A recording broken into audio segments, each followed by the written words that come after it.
क्या आपने कभी सोचा है कि दान और समृद्धि के बीच एक गहरा और रहस्यमय रिश्ता हो सकता है?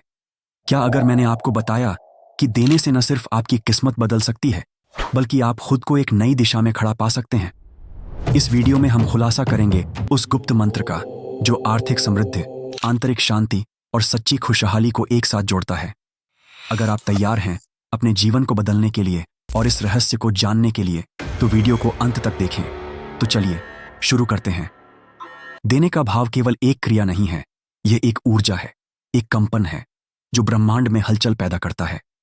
धर्मों ने जब ज़कात, दान, दसवंध, लंगर जैसे नियम बनाए, तो उनका उद्देश्य सिर्फ समाज की सहायता नहीं था, बल्कि मानव की आत्मा को एक ऐसी दिशा देना था जहां वह स्वार्थ से परे जाकर संपूर्णता को छू सके। ये कोई संयोग नहीं कि संसार के हर बड़े धर्म में दान को श्रेष्ठ माना गया।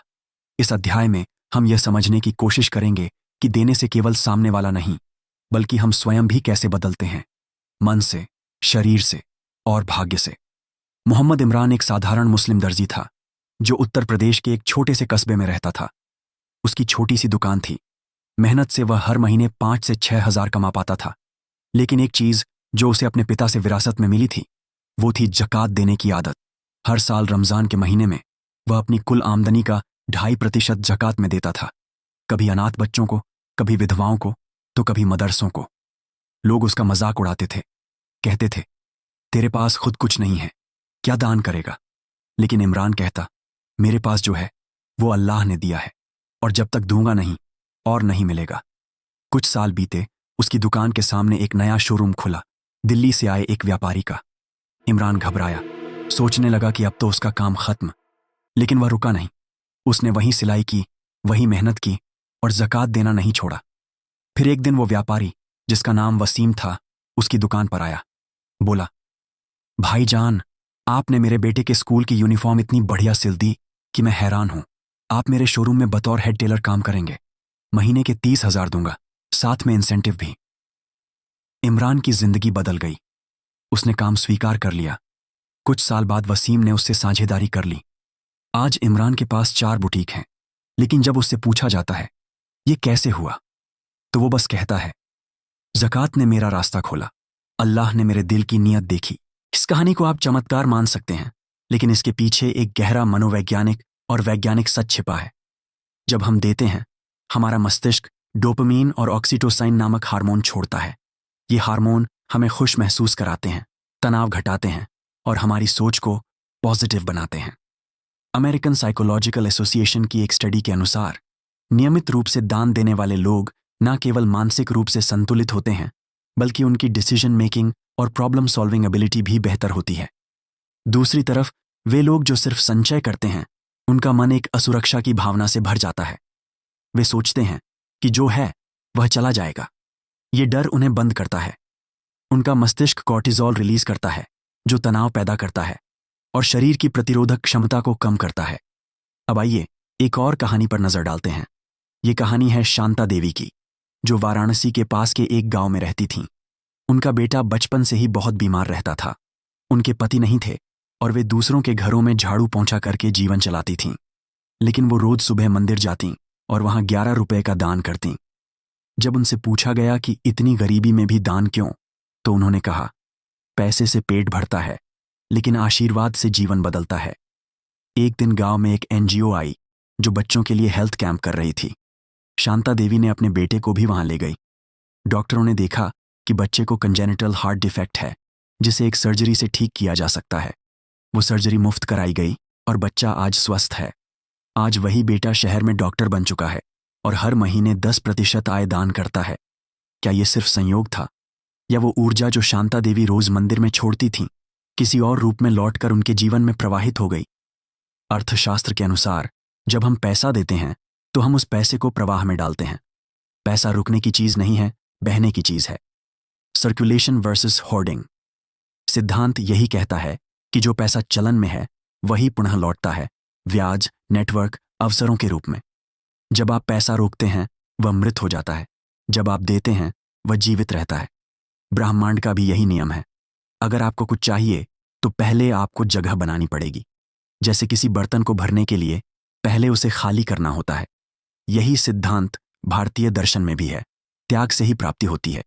अभी तक जो भी हमने जाना वो सब इस बात की पुष्टि करता है कि दान केवल धर्म का हिस्सा नहीं है, बल्कि यह आत्मा और ब्रह्मांड के बीच एक संचार का माध्यम है। अब एक और स्तर की बात करें। दान केवल बाहरी क्रिया नहीं है, बल्कि एक आंतरिक स्थिति है। जब आप देते हैं, आप यह स्वीकार करते हैं कि आपके पास पर्याप्त है। यह भावना आपको अबंडेंस माइंडसेट देती है, और अबंडेंस माइंडसेट वो ऊर्जा है जो और अधिक को आकर्षित करती है। जैसे ही आप इस ऊर्जा के साथ कंपन करना शुरू करते हैं, वैसे ही आपका दृष्टिकोण, आपकी बॉडी लैंग्वेज, आपकी बातचीत, सब कुछ बदलने लगता है। आप अवसरों को पहचानने लगते हैं, लोग आपकी तरफ आकर्षित होते हैं, और ब्रह्मांड आपके साथ फ्लो करने लगता है। ये बातें कोई रहस्यवाद नहीं हैं, बल्कि अत्यंत व्यावहारिक और आजमाई हुई सच्चाइयां हैं। भारत के प्राचीन ग्रंथों में भी यह कहा गया है, तेन त्यक्तेन भुंजीथा, यानी त्याग करके भोग करो। इसका अर्थ यह है कि जब आप त्याग करते हैं, तभी भोग का आनंद ले सकते हैं। आज का समाज अगर इस गूढ़ रहस्य को समझ ले, तो शायद बहुत सी समस्याएं अपने आप हल हो जाएं। धन का प्रवाह, मानसिक शांति, समाज में संतुलन, इन सब का मूल केवल देने में छिपा है। और यह देना सिर्फ पैसों का नहीं होता, समय का, ध्यान का, प्रेम का। लेकिन जब यह दान आर्थिक रूप में होता है, तो उसका प्रभाव बहुस्तरीय हो जाता है। इसीलिए अगली बार जब आप सोचें कि मेरे पास क्या है जो मैं दे सकता हूं, तो बस इतना याद रखें, आपकी नीयत ही सबसे बड़ा दान है। और जब आप देने का मन बना लेते हैं, तो ब्रह्मांड भी आपको देने के लिए तत्पर हो जाता है। एक पुराना किसान था, धूप में तप कर, बरसात में भीग कर, जिसने खेतों में दिन रात एक कर दिया था। लेकिन उसकी जिंदगी का सबसे बड़ा कर्म वो था जो उसने शायद खुद भी भुला दिया था। 20 साल पहले एक बार अनाज का अच्छा भाव मिलने पर उसने एक अनाथालय को गुपचुप पैसे भेज दिए थे। वह दान कोई दिखावा नहीं था, बस एक सेवा भाव था। उसी अनाथालय में पला बढ़ा एक बच्चा बड़ा होकर डॉक्टर बना, और एक दिन जब वो किसान एक गंभीर बीमारी से जूझ रहा था, उस अनजान डॉक्टर ने आईसीयू में उसकी जान बचाई। वो दृश्य इतना मौन था, इतना चमत्कारी, कि न किसान रो पाया न डॉक्टर, बस दोनों की आंखें नम थीं। यह केवल पुनर्जन्म का नहीं, बल्कि कर्म के फल का जीवंत प्रमाण था। दान सिर्फ पैसा देना नहीं होता, बल्कि एक चेतना छोड़ना होता है, जो समय के साथ आकार लेती है। सेवा का भाव, यानी निस्वार्थ दान, आपके कर्म को परिष्कृत करता है। वेद और उपनिषद बार बार बताते हैं कि व्यक्ति का वर्तमान और भविष्य दोनों उसके द्वारा किए गए कर्मों पर आधारित हैं। दान उसमें सबसे उच्च माना गया है, क्योंकि ये स्वह को विस्तृत करने की प्रक्रिया है। जब आप किसी की जिंदगी बदलते हैं, आप केवल उसका ही नहीं, अपना भी पुनर्जन्म करते हैं, नई पहचान, नया भाग्य और नया संतुलन लेकर। कर्म सिद्धांत और टाइम डिले लॉ दोनों इस बात को सिद्ध करते हैं कि आप जो आज देते हैं, उसका प्रतिफल तुरंत नहीं आता, लेकिन जब आता है तो संपूर्ण होता है। जैसे बीज को अंकुर बनने में समय लगता है, वैसे ही सेवा के बीज भी धीरे धीरे फलते हैं। एक आईटी प्रोफेशनल था जिसने सीएसआर फंड के तहत एक गांव में कंप्यूटर लैब बनवाई थी। वो गांव डिजिटल बन गया, बच्चों को स्किल्स मिलने लगे, और कुछ वर्षों बाद उसी गांव के कुछ युवाओं ने उस प्रोफेशनल की कंपनी को एक साइबर अटैक से बचाया। उस दिन उसे समझ आया कि उसका किया गया दान वास्तव में निवेश था, आत्मा का, सिस्टम का और भविष्य का। दिखावे में किया गया दान और सेवा भाव से किया गया दान एक जैसे नहीं होते। सिख परंपरा में लंगर सिर्फ भोजन नहीं, बल्कि क्षमता का प्रतीक है। अमीर गरीब, जात पात, धर्म भेद सब भूलकर एक समूह में बैठना, यही दान का शुद्धतम रूप है। यह न केवल भूख मिटाता है, बल्कि मन की वासनाओं को भी शांत करता है। लंगर एक मॉडल बन गया है सामाजिक सहयोग और आर्थिक संतुलन का। जो सेवा में दिया गया दान होता है, वो रचता है पुनर्जन्म, कभी अगले जीवन में, कभी इसी जीवन में एक नए रूप में।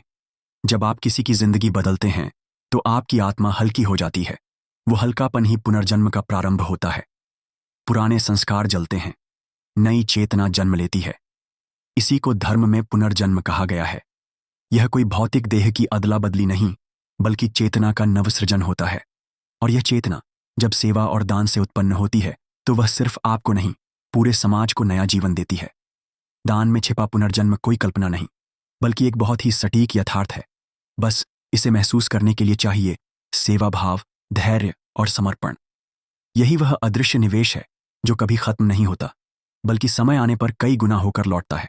और उस समय आप समझते हैं, आपने किसी की जिंदगी बदली थी, और उसी ने आपकी पूरी दुनिया बदल दी। एक बात जो जीवन की परतों में अक्सर छुपी रहती है, वो यह है कि जो चीजें दिखाई नहीं देती वही सबसे ज्यादा असर करती हैं। दान भी ठीक वैसा ही है। जो कुछ हम देते हैं, पैसा, समय, प्रेम, सेवा, वो भले ही किसी खाते में दर्ज न हो, लेकिन जीवन की गहराई में वो अपना असर छोड़ता है। इसे हम अदृश्य संपत्ति कह सकते हैं। ऐसी संपत्ति जो ना बैंक बैलेंस में दिखती है, न शेयर मार्केट में, लेकिन उसका मूल्य हर कठिन परिस्थिति में हमें दिखाई देता है। यह कहानी शुरू होती है मुंबई के एक बड़े कारोबारी से, जिनका नाम है सुभाष अग्रवाल। सुभाष जी एक जाने माने इंफ्रास्ट्रक्चर डेवलपर थे, लेकिन एक बात जो बहुत कम लोगों को पता थी वो यह कि उन्होंने अपनी पहली बड़ी कमाई का बड़ा हिस्सा एक प्राचीन मंदिर के पुनर्निर्माण में लगा दिया था। किसी ने पूछा भी नहीं था, न किसी ने प्रचार किया, बस उन्होंने दिल से मंदिर बनवाया। उसके बाद जैसे उनके जीवन में कुछ अलग ही कंपन बनने लगे। अगले 5 सालों तक उन्होंने जितने भी प्रोजेक्ट्स शुरू किए, उनमें एक भी कानूनी रुकावट नहीं आई। उनकी टीम खुद कहती थी कि सर, आपके हाथ में कोई शक्ति है जो हर रुकावट को पहले ही दूर कर देती है। लेकिन सुभाष जी बस मुस्कुरा देते थे। उन्होंने कभी मंदिर का जिक्र नहीं किया, उन्होंने कभी दान का हिसाब नहीं रखा, लेकिन जो किया वो उनके जीवन में वाइब्रेशनल वेल्थ के रूप में लौट कर आया। वाइब्रेशनल वेल्थ क्या होती है? ये वो ऊर्जा है जो तब बनती है जब आप बिना स्वार्थ के किसी की मदद करते हैं। जब कोई गरीब आपके दिए कपड़े से सर्दी में बचता है, तो जो दिल से निकली दुआ है वो कंपन बनकर आपके चारों तरफ सुरक्षा कवच बना देती है। विज्ञान इसे एनर्जी फील्ड कहता है और धर्म इसे आशीर्वाद। अब कहानी दूसरी है, बेंगलुरु के एक आध्यात्मिक गुरु स्वामी विभानंद जी के एक शिष्य की। उनका नाम था आदित्य जैन। आदित्य एक मध्यम वर्गीय IT प्रोफेशनल थे। उन्होंने अपने गुरु से प्रेरणा लेकर गरीब बच्चों की शिक्षा में योगदान देना शुरू किया। उन्होंने अपने मित्रों के साथ मिलकर एक आशीर्वाद कोष बनाया, जिसमें वे हर महीने 10% वेतन जमा करते। धीरे धीरे उस कोष से कई बच्चों की पढ़ाई, किताबें और डिजिटल क्लासेस शुरू हुईं। लेकिन एक दिन ऐसा आया कि आदित्य की कंपनी घाटे में चली गई और छूटनी शुरू हो गई। वह बहुत तनाव में थे, लेकिन तभी एक अनजानी संस्था से उन्हें एक प्रस्ताव आया, विदेशी NGO से टेक प्रोजेक्ट के लिए फंडिंग। उनकी उस समाज सेवी छवि की वजह से उनका नाम सामने लाया गया और वह फंडिंग न सिर्फ उन्हें बचा गई, बल्कि उनकी एक नई कंपनी की नींव रख गई। कभी कभी हम जो दान देते हैं वो किसी गुप्त खाते में जमा होता रहता है, और जब जरूरत होती है तो वो अदृश्य संपत्ति किसी न किसी रूप में हमारे पास लौट आती है। कभी एक मददगार मित्र के रूप में, कभी एक सुनहरा अवसर के रूप में, और कभी कभी एक चमत्कार की तरह। साइंस इसे एनर्जी एक्सचेंज कहता है। जब हम किसी को कुछ देते हैं सच्चे मन से, तो हम अपनी ऊर्जा को बाहर भेजते हैं। वो ऊर्जा किसी न किसी रूप में परिवर्तित होकर लौटती है।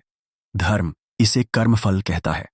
आधुनिक साइंस इसे मिरर न्यूरॉन थियरी और क्वांटम वाइब्रेशन के नाम से जानता है। यहाँ तीसरी कहानी सामने आती है, राजस्थान के एक छोटे शहर से, जहाँ एक वृद्ध महिला जिनका नाम था मीनाक्षी देवी हर महीने अपनी पेंशन का कुछ हिस्सा एक गौशाला को देती थीं। उन्होंने कभी नहीं सोचा था कि यह दान उनके लिए कुछ लेकर आएगा, लेकिन एक दिन उनका बेटा, जो कई सालों से बेरोजगार था, उसे एक फार्म टेक्नोलॉजी स्टार्टअप से नौकरी का ऑफर मिला। उस कंपनी के मालिक उसी गौशाला को फंड देते थे। एक बातचीत में जब मीनाक्षी देवी का नाम आया तो मालिक ने सीधे कहा, मैं उसी महिला के बेटे को नौकरी दूंगा जिसने मेरी मां जैसी गायों की सेवा की है। क्या यह सिर्फ संयोग था या अदृश्य संपत्ति का प्रभाव? हम इसे जो भी नाम दें, लेकिन यह सच है कि जो ऊर्जा आप बाहर भेजते हैं वो लौटती जरूर है। इन सभी कहानियों का सार यही है, धन हमेशा केवल नोटों में नहीं होता। कुछ धन शांति में होता है, कुछ संतोष में, और कुछ समाज में बनी इज्जत में। और इन सब का स्रोत होता है वो दान, जो बिना स्वार्थ, बिना दिखावे और पूरी श्रद्धा से दिया गया हो। तो अगली बार जब आप सोचें कि दान करने से आपको क्या मिलेगा, तो याद रखिए कि कुछ चीजें दिखती नहीं, लेकिन आपकी पूरी जिंदगी को बदल सकती हैं। यही होती है अदृश्य संपत्ति। पैसा अगर एक जगह रुक जाए तो सड़ जाता है। जैसे तालाब का पानी धीरे धीरे बदबू देने लगता है, वैसे ही जमा हुआ पैसा धीरे धीरे हमारे जीवन से ऊर्जा खींचने लगता है। ये बात कोई नई नहीं है, पर समझ में तब आती है जब कोई साधारण इंसान असाधारण जीवन जीने लगता है, सिर्फ इसलिए क्योंकि उसने पैसे को बहने दिया, प्रवाह में रखा, रोका नहीं। मध्य भारत के एक छोटे से शहर में एक टैक्सी ड्राइवर रहा करता था। नाम था शंकर। जिंदगी में बड़ी सादगी थी और आमदनी सीमित, लेकिन उसका दिल बहुत बड़ा था। वह हर सवारी से 1 रुपये मंदिर के नाम पर अलग रखता था। किसी ने नहीं कहा, किसी ने सिखाया नहीं, यह उसका निजी संकल्प था। उसने कभी ना तो प्रचार किया, न ही सोशल मीडिया पर फोटो डाली। वो बस देता रहा, रोज थोड़े थोड़े करके सालों तक। फिर एक दिन एक विदेशी सवारी उसकी टैक्सी में बैठी। रास्ते में शंकर ने बड़े ही सादे ढंग से उसे बताया कि वह मंदिर के लिए पैसे जमा करता है। विदेशी महिला कुछ नहीं बोली, लेकिन अगले ही महीने उसके नाम पर एक चैरिटी ने लाखों रुपए की मदद भेजी और वहां से शुरू हुआ एक नया अध्याय। शंकर ने उसी शहर में अपना छोटा ट्रैवल स्टार्टअप खोला, ड्राइवरों को ईमानदारी और सेवा का प्रशिक्षण देने वाला। आज उसका नाम गूगल पर आता है। दान सिर्फ पैसा नहीं होता, वो ऊर्जा है, विश्वास है, जीवन की धारा है। जब आप किसी को कुछ देते हो तो आप दरअसल ब्रह्मांड को संकेत देते हो कि आप पूरा हो, आपके पास देने के लिए है। और ब्रह्मांड हमेशा उसी को देता है जो देने की स्थिति में होता है। उत्तर भारत में एक साधु रहते थे। नाम किसी को पता नहीं, लोग उन्हें बाबा कहते थे। उनका एक ही काम था, सेवा। बीमारों की सेवा, भूखों को खाना देना और निराश लोगों को आशा देना। उनके पास न पैसा था न बैंक बैलेंस, लेकिन लोग उन्हें खोजते खोजते आते थे। एक बार एक राजा बीमार पड़ा और कई वैद्य असफल हो गए। फिर किसी ने बाबा की बात की। राजा को बाबा के पास लाया गया। बाबा ने उसे बस कुछ साधारण नियमों का पालन करने को कहा और राजा स्वस्थ हो गया। इसके बाद राजा ने बाबा को राज्य सलाहकार बना दिया। बाबा ने मना कर दिया, पर एक बात कही, जिस दिन तुम अपनी प्रजा के प्रति सेवा भाव से शासन करोगे, उसी दिन तुम्हारा राज्य सुखमय होगा। सेवा का भाव सिर्फ दूसरों को नहीं बदलता, ये खुद आपकी चेतना को बदल देता है। जब आप बहाव में जीते हो तो डर, लोभ और असुरक्षा जैसे भाव खुद ही दूर हो जाते हैं। आप खुलते हो, और जब आप खुलते हो तो दुनिया आपको वैसे ही रिसीव करती है। मनुष्य का सबसे बड़ा भ्रम यही है कि पैसा जोड़कर रखो, तभी सुरक्षित रहोगे। लेकिन सच तो यह है कि जो देता है वही सबसे सुरक्षित होता है, क्योंकि वह ब्रह्मांड से जुड़ जाता है, उस प्रवाह से जो सबको देता है बिना थके। हमने आज तक जितनी भी असली कहानियां देखी हैं, चाहे वो छोटे दुकानदार की हो, किसान की हो या फिर किसी बड़े कारोबारी की, एक बात कॉमन मिलती है। उन्होंने जहां जहां सेवा और दान का भाव रखा, वहां वहां जिंदगी ने चमत्कार दिखाए हैं। शास्त्रों में कहा गया है, तेन त्यक्तेन भुंजी था, यानी त्याग से ही भोग संभव है। जो सिर्फ अपने लिए जोड़ता है वह खो देता है, जो सबके लिए जोड़ता है वह खुद को पा जाता है। सेवा, विश्वास और बहाव, ये तीनों जब जीवन में उतरते हैं तो व्यक्ति साधु हो या टैक्सी ड्राइवर, उसकी पहचान बदल जाती है। वो सिर्फ नाम नहीं, एक प्रेरणा बन जाता है। आप जो दे रहे हो, वो चाहे 1 रुपया हो या एक विचार, उसका असर अदृश्य रूप से आपकी जिंदगी की दिशा तय कर रहा है। आज नहीं तो कल वो लौट कर जरूर आएगा, पर बढ़कर, सुंदर बनकर और जीवन को बदलकर। दान सिर्फ पैसे की बात नहीं है, ये उस विश्वास की बात है कि ब्रह्मांड आपके पीछे है, और जब आप दूसरों के लिए दरवाजे खोलते हो, तब आपके लिए खुद ब्रह्मांड रास्ते बनाता है। जीवन तब बदलता है जब आप बहते हो, जैसे नदी जो सबको देती है और फिर भी समुंदर तक पहुंचती है। तो याद रखो, पैसा मत जोड़ो, प्रवाह बनाओ, सेवा करो और खुद वो कहानी बनो जिसे लोग सुनकर बोलें, वाकई देने से बढ़ता है। वो वृद्ध दंपति बहुत साधारण थे, न ज्यादा पढ़े लिखे, न ही सोशल मीडिया पर छाए रहने वाले। लेकिन एक दिन जब देश के प्रमुख अखबारों में उनकी तस्वीर छपी तो हजारों लोगों ने आंखें पोंछीं। उनकी आंखों में कोई संतोष था, कोई हल्की सी चमक जो यह कह रही थी, हमने कुछ ऐसा कर दिया जो शब्दों में नहीं समाता। उनके अपने गांव में स्कूल नहीं था, अस्पताल नहीं था, सड़कें टूटी हुई थीं। वे चुपचाप वर्षों से इस व्यवस्था को देख रहे थे। फिर एक दिन उन्होंने अपनी सारी संपत्ति गांव के उत्थान के लिए दान में दे दी। खेत, मकान, बैंक, बैलेंस, सब। किसी को कुछ पता नहीं था। उन्होंने जो किया वो अपने लिए नहीं, अपने अंदर के ईश्वर के लिए किया। वो कहते थे, जब तक पैसा हमारे पास था हम ही उसके सेवक थे, अब हमने उसे सेवा का माध्यम बना दिया। इस एक घटना ने पूरे गांव की तस्वीर बदल दी। न केवल स्कूल और अस्पताल बने, बल्कि वहां एक ऊर्जा का प्रवाह आ गया। युवाओं को मार्गदर्शन मिला, बुजुर्गों को आदर मिला, और इस वृद्ध जोड़े को उन्हें कुछ नहीं चाहिए था। उन्हें केवल वो देखना था जो अब आंखों से दिखता नहीं, दिल से महसूस होता था। यही है दान की सर्वोच्च सिद्धि, जब आप खुद लक्ष्मी के माध्यम बन जाएं। धन अपने आप में बुरा नहीं होता, लेकिन धन तब तक सीमित है जब तक वह एकत्रित है। जैसे नदी तब तक सुंदर है जब तक बह रही है, वैसे ही पैसा तब तक उपयोगी है जब तक वह बह रहा है। आइए एक और कहानी देखें। रघुनाथ नाम का एक युवक था। जो एक छोटे शहर में साधारण नौकरी करता था। एक एनजीओ में काम करते हुए वह निर्धन बच्चों के लिए पढ़ाई की व्यवस्था करता था। धीरे धीरे उसने कुछ ग्रामीण इलाकों में शिक्षा केंद्र खोल दिए।